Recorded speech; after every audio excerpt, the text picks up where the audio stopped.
Hello, and welcome to another episode of the Fill Up Podcast, the podcast where we fall in love with the process of our lives. And today I'm really excited to have with us a new guest, Melissa Whitaker. And I actually don't know Melissa all that well. We spent a half hour together and I was thoroughly impressed. And so I'm excited for what might come out of our conversation today. And Melissa, hi, welcome. Hi. Well, thank you. I'm so pleased to be here with you today. Yeah, it's awesome to have you. And as I explained to you earlier before we started recording, really, we just want to know what your story is, what's brought Sure. you to where you are today. Um, what I do know about Melissa, she's a very accomplished coach to coaches, organizations, and individuals on how to become their best person as a salesperson. And so she specializes in that sales, and I love the approach that she does with it. But I'm going to let you tell us about that. Sure. And if you could just start with your story, what's brought you to where you are today? Yes, thank you. Great question. So, yes, my name is Melissa Whitaker. I am the CEO and founder of Melissa Whitaker International. And as we spoke about before, people always say, "Well, Melissa, what exactly do you guys do?" It's like, well, we do help organizations, and we do help them to increase revenue and profit. We are a leading authority in peak performance, and as you had mentioned, Richard, is we really specialize in the area of sales, leadership, culture, and wellness. So I get the question a lot on podcasts like, Melissa, how did you get started with this? Like, where did this come from? Right. And so I say, oh, I love it. Let's go. So I'll take us back a little bit and tell you a little bit of my background and what kind of brought me to today and why I'm so passionate about helping people in organizations and how our approach is a little bit different. So going really far back, honestly, I always tell this because people chuckle. Like, okay, I say, go back as far as you can. Because people always say, when did you start selling, Melissa? Since sales is really my background in a strong way. And I'll say, what's really funny about that is that when I was like 3 years old, I remember walking around my house growing up, and I was probably, was wearing probably just like underwear and a t-shirt or something around the house. But I remember carrying my dad's briefcase from work and wearing my mom's high heel shoes for church. And I would walk around the house and I would tell everyone that I was going to be a businesswoman. Now that cracks me up today, right? I mean, I look back, think back and go, well, where did that come from? Like, what? But somehow it was ingrained in me that I automatically knew, like, I wanted to be a sales, at least a business person. Let's say that. Start with that. I wanted to do business. I wanted to do business. Well, fast forward quite a few years. I remember when I was like 7 years old. I don't know where this came from, by the way, but I remember, and I don't know if you guys had this when you were younger, but I remember we had the opportunity as a child where I could sign up to sell like Christmas cards and wrapping paper to like, people at the church, my church or neighbors. And the whole goal here was that you didn't make any money doing this. What you did is you had this like gift catalog and it had points and it was like how much can you sell, and based on how much you sell equals so many points, and then you get that prize. And so A gift. Yeah. I was like yes, so like first year I sold however much and got a prize. Next year the same, little bit bigger, little bit bigger, until I was 10 years old. And 10 years old I'm like, okay, you know what, I am going to sell so much that I'm going to get the biggest prize in the catalog. All right. And so I did that. I did it.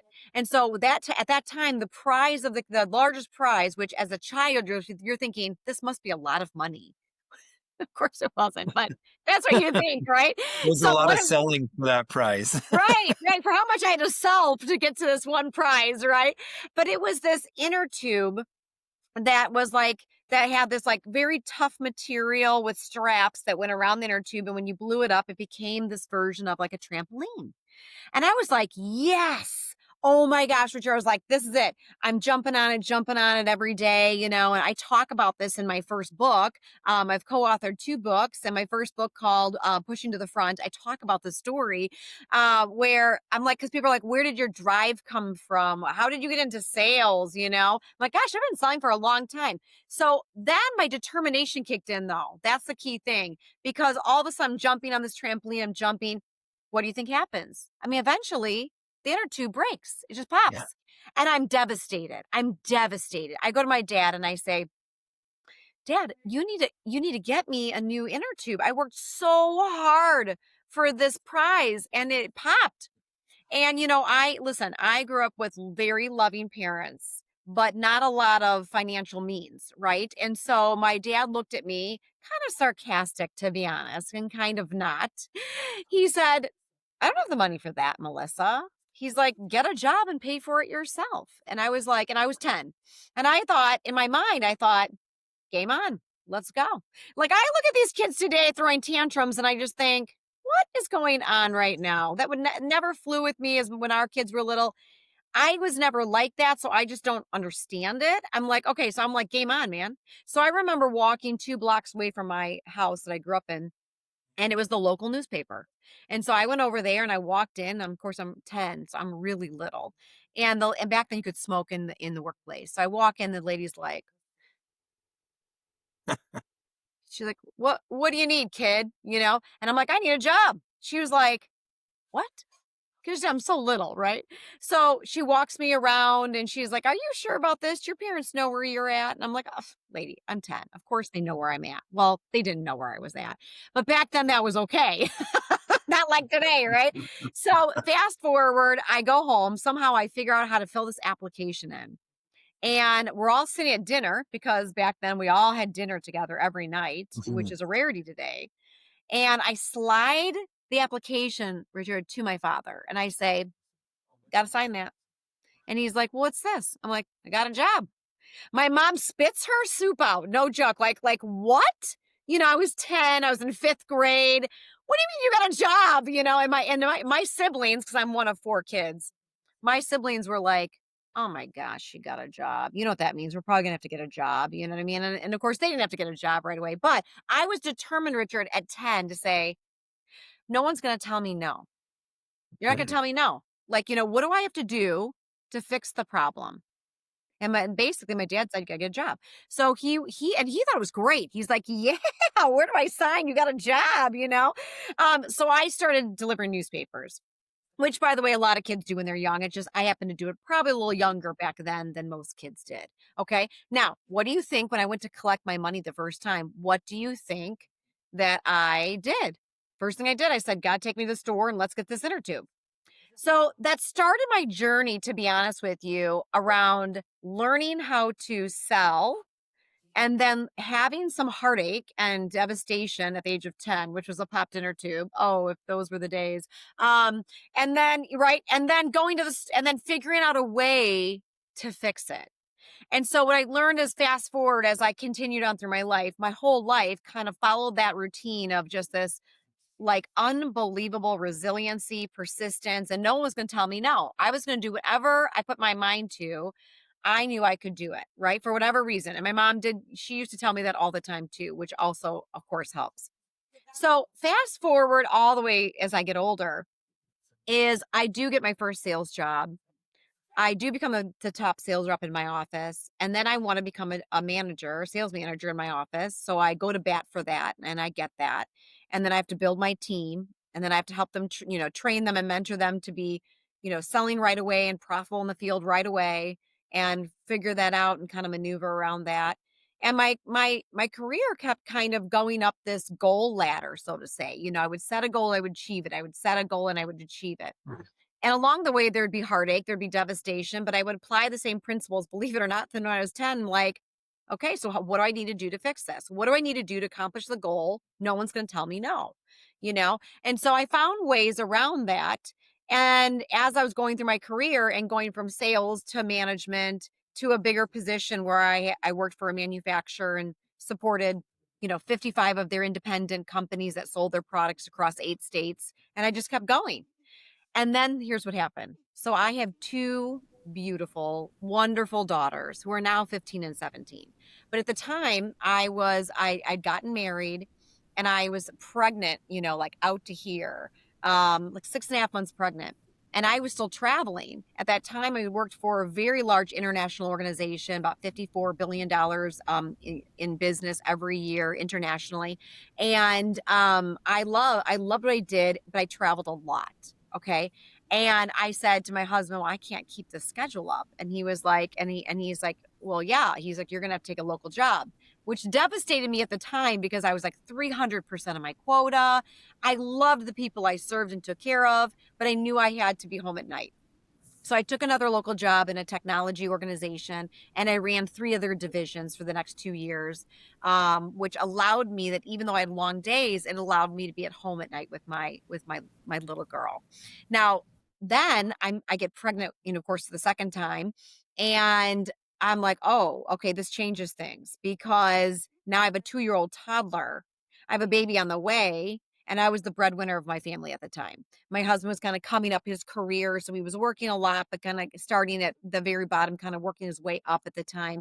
And so I had to make sure that, the mortgage was paid, the food was on the table, all the stuff. But I went to my husband and I said, what are we going to do here? At the time, I was working 12 to 16 hour. I had 12 to 16-hour days away from the house. We had 2 nannies to help me take care of my toddler who was 2 years old at the time. And it just wrecked me, that I waited later in life to have kids because I worked so much. But I finally was a mom and I'm like, can I really be a mom, And I can't say I'm wired in a way that I was looking to stay home per se, but I wanted to pull back while she was like a little baby and then get Yeah. back to it. But at the time, that just wasn't in the cards for us. And so I thought, okay, but now the second one's coming. And my husband his career still hadn't kind of catapulted yet the way that we were hoping. And he said, Melissa, why don't you start your own business? No, Richard. I mean, come on. You and I were like, I was like, listen, as exciting as that sounds, it terrified me at the same time because I thought, look, I know I've been around a lot of business owners. It is not easy. The first 5 years, sometimes you're not even profitable for a lot of businesses who start. And I got to make sure, the mortgage is paid, the food's on the table, like significant things. I can't just like, take my time as a hobby and work my way up. No, I had to make 6 figures out of the gate first year. Let's go. So it's interesting, but my husband graciously said, I said, I don't know about that. He said, Melissa, I believe in you. And he goes, you've made all these companies so much money. Why don't you do that for us now, but have flexibility in your schedule? Yes, you may still work quite a bit, but it may be from home. You may be traveling still to see clients, but you control your travel schedule. And you can block off the time where the kids have significant things at school that you used to miss. You can block it out and be there for them and be present. And I thought, oh boy. So honestly, it was a leap of faith. For all the listeners out there that are going to be listening to this podcast, you know what I mean. If you're a small business entrepreneur, if you're a coach, if you're a trainer, if you start a business to sell any kind of products or services, there is that leap of faith that has to take place in the beginning. And honestly, ours started with a prayer. My prayer back then, which still is today, is I just said, Lord, I will do everything that you've given me the abilities to do up to this point. But I ask that you open up doors and contracts for this new business. And if you do that, I will know that you're honoring this so that I can honor my family. Because you know what? I wanted to be a better and more present mom. I wanted to be a better and more present wife. And frankly, if I have to be honest, I wasn't doing a great job at those things because I was working so much. So we took the leap of faith, and here we are 15 and a half years later. My business is still going strong. Now, as you and I both know, that doesn't mean it doesn't come without hiccups, right? So anyone who's listening, I want to really bring that home for everyone and encourage people that, having your own business is extremely rewarding, but it has highs and it has lows, right? There's times we're growing and we're growing and we're growing. We're like, oh my gosh, I can't keep up. I'm so exhausted, but you're so excited for the business. And then sometimes the rug gets pulled out from underneath us. And I can tell you that in my business, that happened about 5 years in. So we were growing. and growing and growing. I was adding on employees. We were serving our clients. We were like, can't keep up in a good way though. And about 5 years in, one of my right hand people and I had gone on a mission trip. We took a break and we had other people holding down, the company and the organization, and we went on a mission trip to Mexico to serve at an orphanage with 90 children. And of course, you go to be a blessing if any of you have ever been on a mission trip. But of course, you always get extremely blessed in the process as the person going. And so it was an amazing week. A lot of tears, a lot of joy, a lot of hard work just to love on the kids, love on the women who are taking care of these orphans.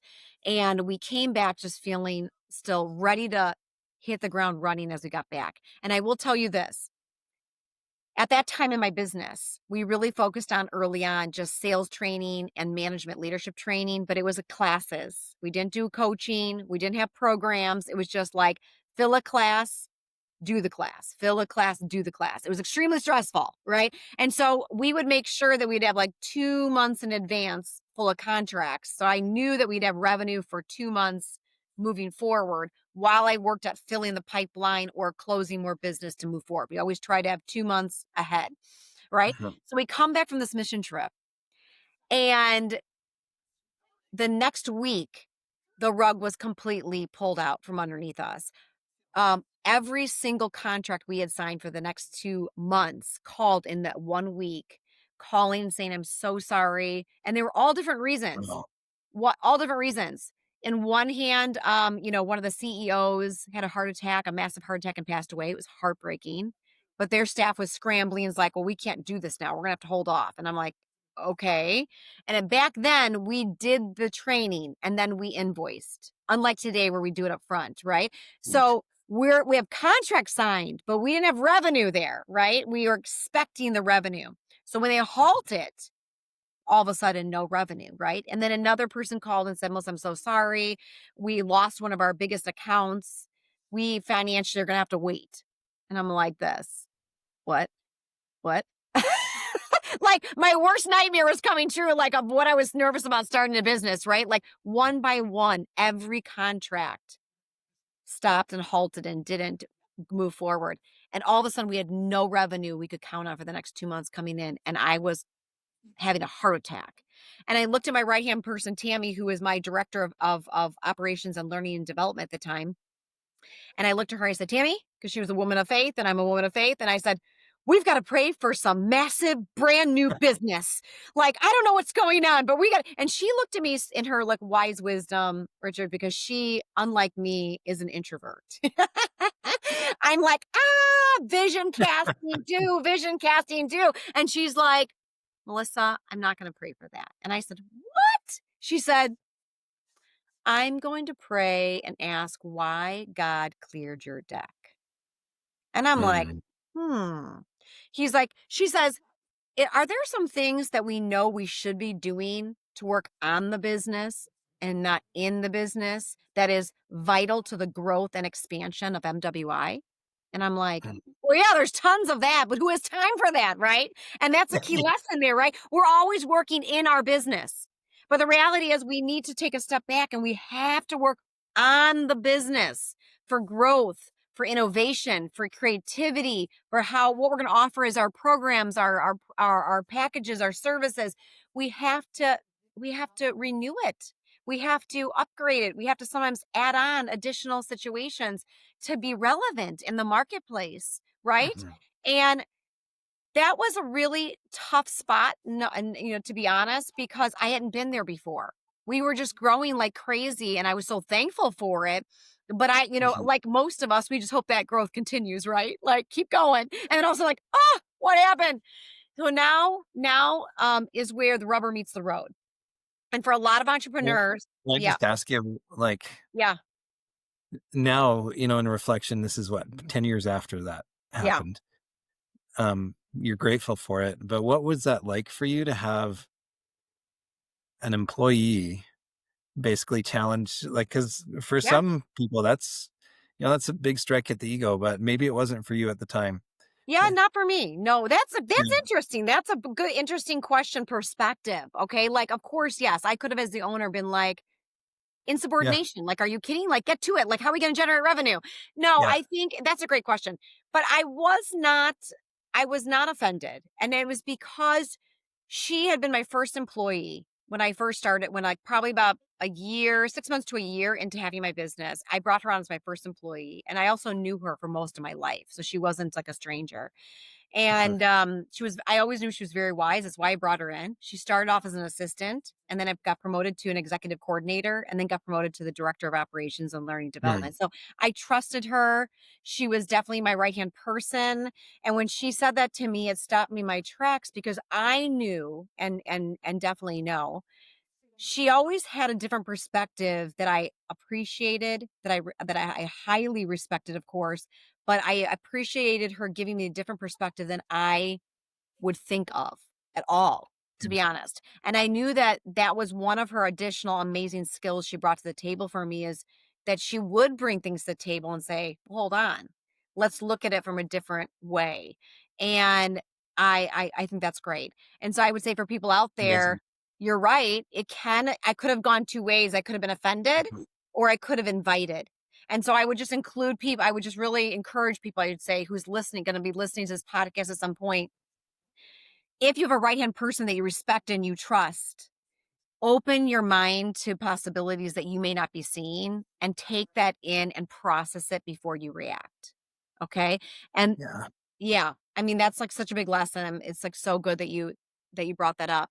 But it is I think interesting. there's Yeah. one, if I might, just like one more thing too. Like when you were telling the story, I was sitting here and I was going, I wonder I wonder why all this was happening for you and what you were supposed to learn from it. And Yeah. And it so was a big when you growth and I'll do the shortest version yeah, for time's sake for everyone. And honestly is because here's what came through that is because I'm a woman of faith, I went to prayer, right? And I went to journaling and prayer and said, God, why is this happening? I don't understand. We just came back from a mission trip for crying out loud. We were just being the hands and feet of Jesus. And not that I went expecting something in return, but you do right. expect when you're doing good things that that's rewarded. Let's just put that out there Yeah. because we're human. We're human. We all think that. Lots of us have that perspective, right? Right. Something hard happens after we've just done something good and it's like, well, why? What? Why? Yeah. And I'm sure a lot of your listeners may have had these times, of course, because everybody who has a business has highs and lows in their business. And some people give up and some people push forward. And this was honestly a test for me.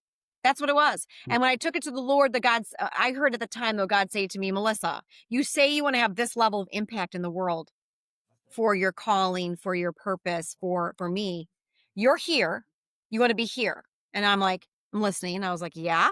He's like, do you still want that? And I'm like, oh man, that's a loaded question. Well, I know where he's going with this. That's a loaded question. And I was like, well, yes, I do. And he's like, okay. So the question is, do you trust me? Do you trust Mm. me? Because the stress and the pressure and everything that comes along with that level of impact up here, you don't have what it takes to handle that yet.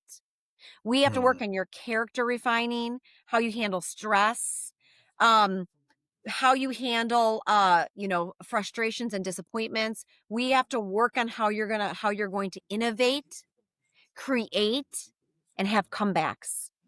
We have to work on that. Because and I also heard him say to me though, he said, Melissa, you also in your training and coaching, you also consult companies. And so, my question to you is all companies who are worth their weight in gold for 20 years, 25 years, 30 years, they all have peaks and valleys.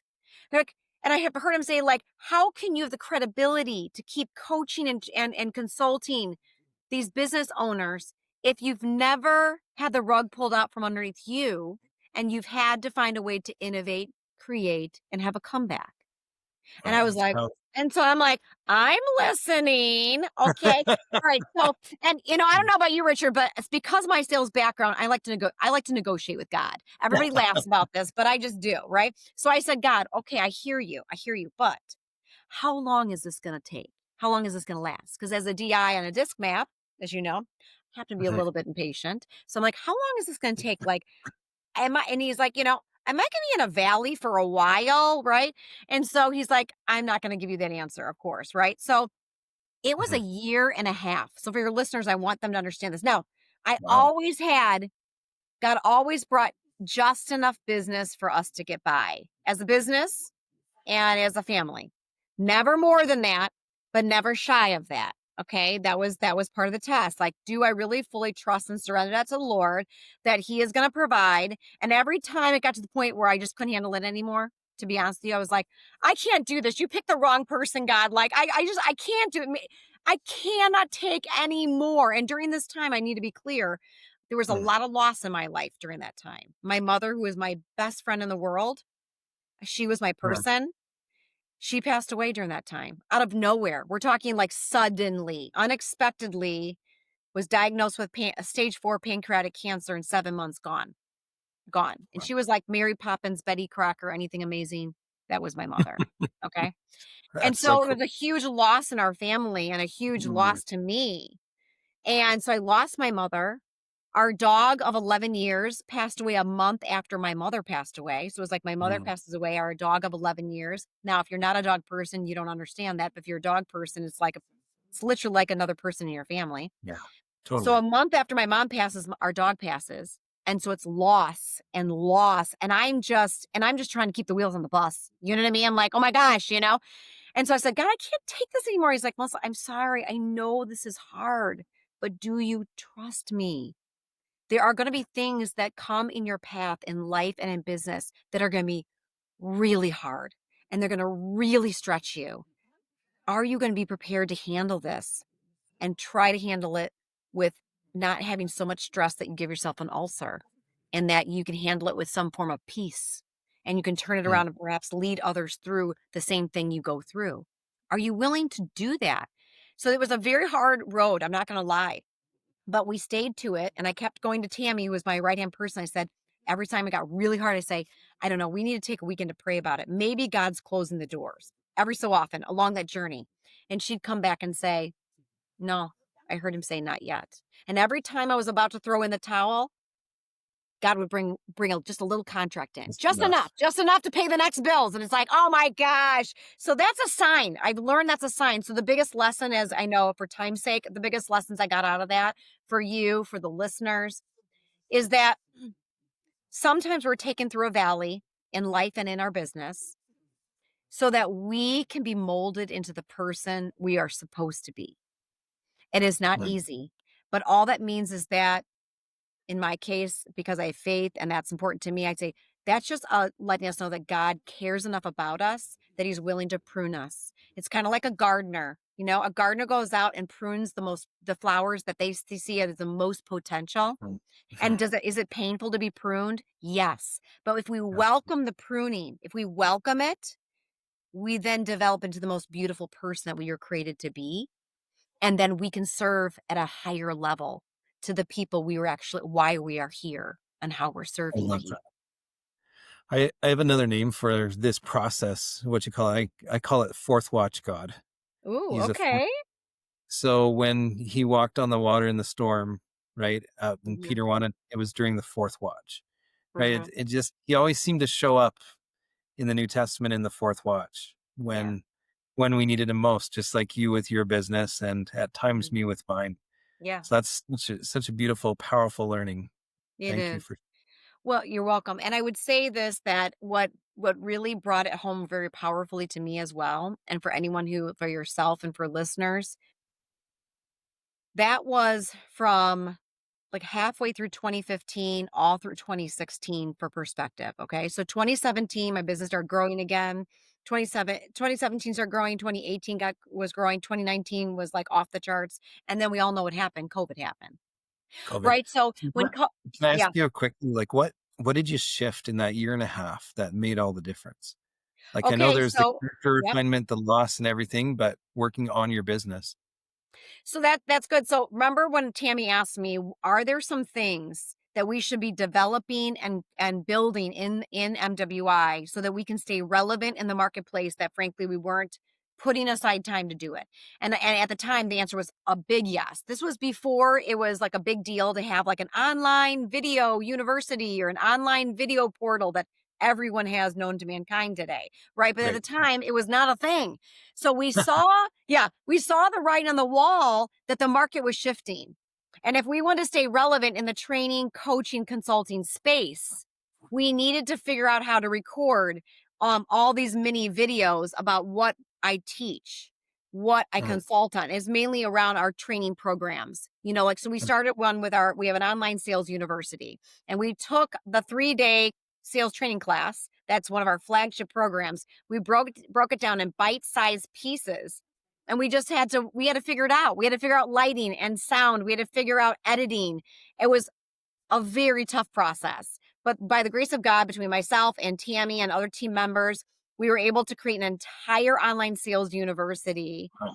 during that time to stay relevant in the marketplace and to take our company to the next level. We knew we had to develop programs. So we had to develop, instead of doing one-time hit classes, we needed to do 6 and 12-month programs so that we could count on a residual revenue for the period of time. So it wasn't like feast or famine every single month. It was more growing, and we knew what we can count on for growth and reinvestment in people. And so that was pivotal, honestly, because it forced us to do the things that were painful, that were hard, that we didn't know what we were doing, but we did it imperfectly. That saying, just have imperfect action. I cannot stress Mhm. that enough. I go back to those earlier videos, and it's frightening. It's frightening. Okay. But what We all happens is feel that way. right. Yeah. But what happens Everybody's is recorded them some. Yeah. right. But what happens is that you and I both know it's like podcasting and it's like recording videos that we do now. It's become second nature. In the beginning, Mhm. it's awkward and it's weird and we're not sure how to navigate it. But if you force yourself to do it and then just stumble through it and learn how to laugh at yourself, that's the other big Mhm. lesson in life, right? You have to laugh at yourself. If you can't laugh at yourself, you're gonna have problems in this world. You Mhm. have to get comfortable with being uncomfortable. You have to be comfortable with facing fear, because like Tony Robbins always says, I love a lot of Tony Robbins stuff too. I'm a big believer and follower of a lot of his things. And he said, look, he said, here's the thing. As human beings, we gravitate towards what brings us pleasure, and we avoid what brings us pain. But if we can focus more on the pleasure of the outcome than the pain of the process, that's how we win. And if we can start embracing fear, where it becomes like, we have fear, we just conquer it. We have fear, we conquer it. And then it becomes a lot easier. And we know that every new level in business and in life, this is the key thing. Mhm. It's not like you overcome fear once. All right. No. You overcome the fear, right? But every new level you elevate to, you up level to, every new level, there's a new devil. So if you get comfortable with overcoming the fear and just pushing through it and doing it awkwardly and just figuring it out and repetition and practice, that's how all the like huge, most successful people in the world, or even the people like Einstein and Lincoln and all these people who had all these failures in life, but they never gave up. They were Mhm. persistent. They had the resiliency. They innovate, and then they had comebacks.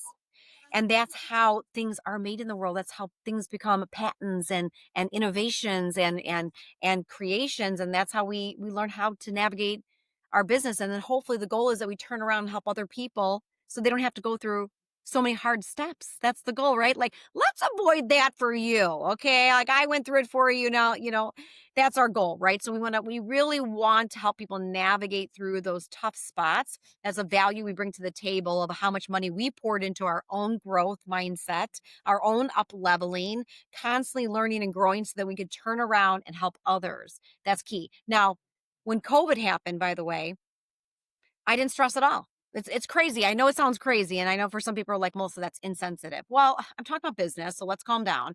But what I'm saying is that when COVID happened and everyone was like scrambling, you know, I heard just God say, you got this, Melissa.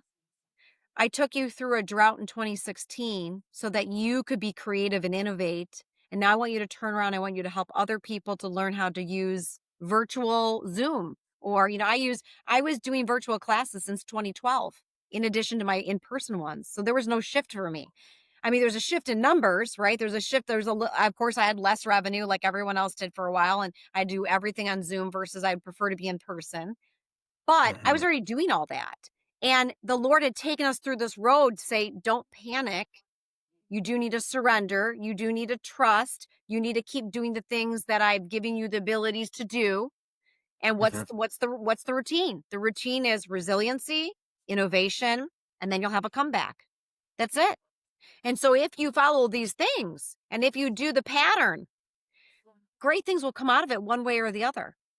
And then along the way, shepherd people along the way, shepherd people and coach and shepherd and coach and shepherd and coach people along the way. And then we are living out our purpose and our calling in life. Love it. Wow, so beautiful. So, Your story's amazing. And so now post COVID, you yeah, still have the we training still have, university. here's what's funny is, after COVID, it's interesting. We started growing and growing, but slow. And I don't know if you can relate to that, but I was expecting at some point some big comeback after COVID, like in the training space. Right. Um, we did not see it. We did not see this all of a sudden big woo, like tons of business. It was like, hey, growing a little bit more, growing back a little bit more, growing a little. It was like incremental and painful, but nonetheless, we are steadfast and growing. And then and then this year it was again helpful because this is what's fascinating to me. First time was in 2015. Then at 2020 was COVID. And at 2025, now I'm just coming to this recognition or recollection now. I did not realize this until I'm telling you this. Every 5 years, the rug in some form has been pulled out from underneath us, and we've had to Right. see if we've got what it takes to survive and then to thrive again.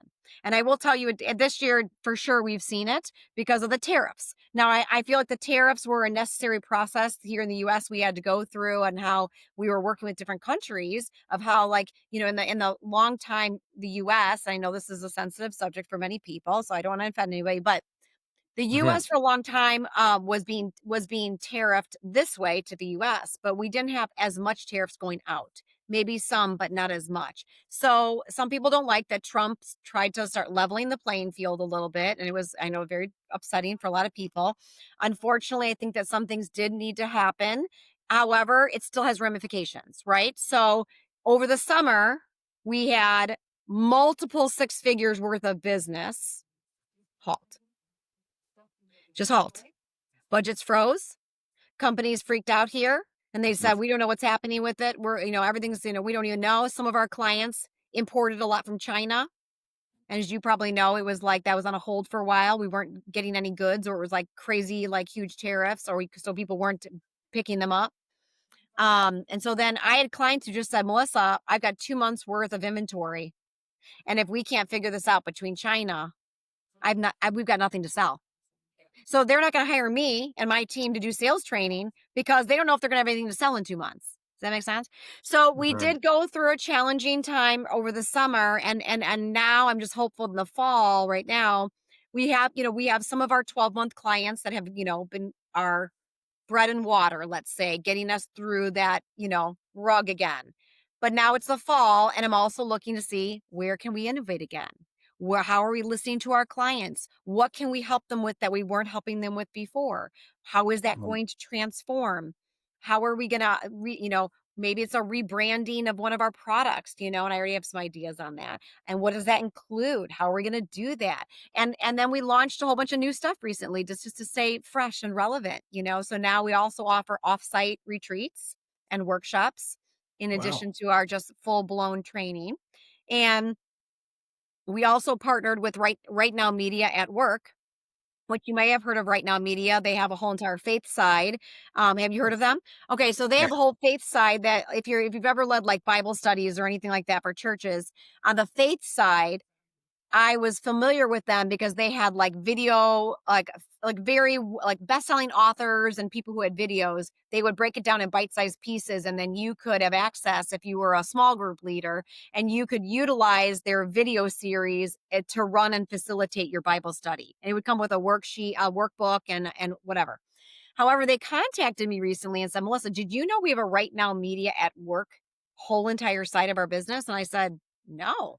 They said, would you be interested to partner with us and offer your clients? Well, no, actually, I came up with that idea because they said, would you be willing to offer this to your employees? Is what they originally said. Would you partner with us and offer to your employees access to our portal? And it has like 25,000 videos of on leadership, sales, marriage, parenting, the whole entire thing, because we are more holistic. We believe if you're happier at Mhm. home, you're happier at work, and if you're happier at work, you're happier at home. And because we have this holistic model, they said we have perfect alignment because they can have access to all these videos for personal and professional development. And I said, awesome. Can I ask you a question? They said, sure. I said, can we offer it to our clients as an add value? Like, we're not going to charge them for that. If you're a client of ours, you're going to get access to these 25,000 videos and video series that you can watch, you can listen to in the car, you can watch it, at night or at Mhm. lunchtime, and you can get all of this at no charge to you, all these famous best-selling authors and like video series and audio series. And you can just constantly, if you have a growth mindset, you can grow and you can learn and you can develop and you can be whole and be the best version of you. And so I said, and they said, let me check. And they came back, they said, it's a go. So now we just started launching to our clients and saying, guess what? You now have this new resource. It's no charge to you. It's just a resource to every employee of our clients because we work with teams. So every single person on the team at every single client just gets access to this at no charge. So we're excited about that because we truly care about them as a person. We care about their family. And of course, we care about the company that hired us that they work for. That's beautiful. That's amazing. So I got to ask you, as a person who works in personal development and a coach and Yeah. stuff, what's your go-to or your favorite principle or tool Mhm. to help with personal growth? So I'm gonna say that in two answers. One is that right now media. I'm gonna be honest with you um because it has a lot of the stuff online because we live in a world of podcasts, videos, audiobooks, I mean, I'm still old school. I like to read a book and I like to highlight it and I write in it, okay? But I know I'm a dying breed. But because I know that that's edgy and that's it, I think that's going to be a great tool for us, for me as a person, for our employees, for our clients, but in addition to that, I always add, because I just said this on my last podcast interview as well, is I love Patrick Lencioni and John Maxwell are two Mm, of my favorite authors, and I probably own all of their books, and some of them are probably on audio. So I would say I just give this to your followers and mhm. your listeners that if they haven't heard of those people, check them out. They are also on our Right Now Media at Work, and your listeners as well can even check out Right Now Media at Work themselves. They can also call them and do a subscription of some form if they want to have access on their own. Our clients get it as an add value. And we invest in it. We pay for it and invest it, but we offer it to our clients at no charge. And I would say that's great. Plus, those authors are great. And also, too, from a resource standpoint, all of your listeners are more than welcome to go to our website because we have a lot of free content as well. I've co authored two best selling books, as I mentioned, Pushing to the Front and Beat the Curve. And those are on our So website. you're being a little bit modest. Who did you co-author them with, Melissa? Yeah, okay. I co authored both the books with Brian Tracy. Now, you know what's funny? So cool. Some people don't know who Brian Tracy is anymore. It just hurts my heart. But I have people I train in sales and they're like, "Who's the old guy on the cover of the book with you?" I'm like, "What? Oh man, Who's the old guy?" Oh, oh, oh. yes, He said, Brian "It's Tracy. Brian Tracy. Are you kidding me?" Yeah, Anyway, I laugh, but yeah, so I co-authored so two funny. best-selling books with Brian Tracy. And those resources are on our website, which I know you'll provide in your probably right up in the Mhm. The podcast show or notes. for the show notes. But people can access us, of course, at Melissa Whitaker, INTL.com. And we have got just go to resources. And we have resources where you can access the books. You can download an ebook version of it if you want to do it on a Kindle.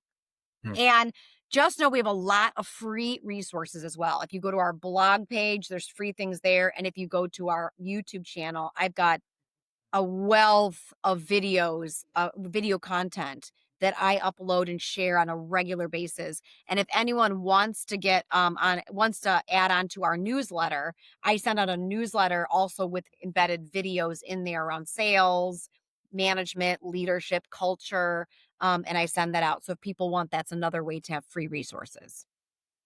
that's awesome. Melissa, you have an amazing story. And as I listen, I know there's stories within the stories. Oh yeah, I'm we so can go deeper curious on about another yeah, podcast. another time. So that's what I was hoping you'd say. Um, do you have any last thoughts or last advice that you'd like to share with the audience before we close this? Well, I would just say this. I would say for all the listeners, and are a lot of your listeners entrepreneurs or they work in companies? Remind me, like, who are all the people so far right now who are Yeah, listening? I think so. Well, I think it's a wide swath of who Okay. listens to this. So I Yeah. would say in all categories, whether you own your own business or whether you work for a company, the key thing I want to leave as a leave behind is no matter what you do, whatever you dream, whatever you can conceive and you can believe, I do believe you can achieve. So if you can conceive it and believe it, you can achieve it. And I just would really encourage everyone that if it's worth dreaming about, it's worth doing it. Now, I'm not going to say the road is going to be easy, but I will tell you the road is worth it. And so I would say push through and make sure that you just keep stretching your resiliency. Keep making sure you're innovating and creating, whether again it's for your company or in a position, create and develop inside that company and get promoted and do what you want to do there. And make sure that if you guys, if companies you're working for, or if it's your own business, it's worth developing, innovating, and having comebacks because the one constant in life is change. It's kind of an oxymoron, right? So if we can embrace change and we can be on the forefront of the change, everything works out, and I just want everyone to know that they can have and do anything they want in their life. Don't let anyone tell you no. And I say that respectfully, right? I'm not saying be like combative per se, but I'm saying is if you want to have something in your life, it's worth going after. It's worth having a voice. It's worth living by your convictions and your faith, even if it's not popular. So just be true to yourself, be authentic, be kind, and give yourself time to rest and then come back, rest and then come back because it is important that we have self-care. And one thing, the two things we added on that helps out with a lot of this, is during COVID, our clients said we need help with um, our culture because there was a lot of people that were disgruntled in the workplace and not having effective communication. So we added that on. And they also asked for wellness. So I just bring on that wellness piece at the end is that make sure you're attentive to your health. Because if you don't pay attention to your health will eventually create a situation where you have no option but to address your health. And I would rather see you be proactive and live this vibrant, amazing life with energy for your partner, your children, your extended family, than get to a place where you can't chase or go after your dreams because your health has failed. So I'm going to leave that with everyone, like pay attention to your health, but go after your goals with gusto. Thank you so much. I'm inspired. And Good. hope everyone else has enjoyed this as much as I have. Melissa, thank you so much for doing this today. And we'll definitely look forward to our next conversation. Yes. Excellent. Well, thanks for having me on. All right. Goodbye, everyone.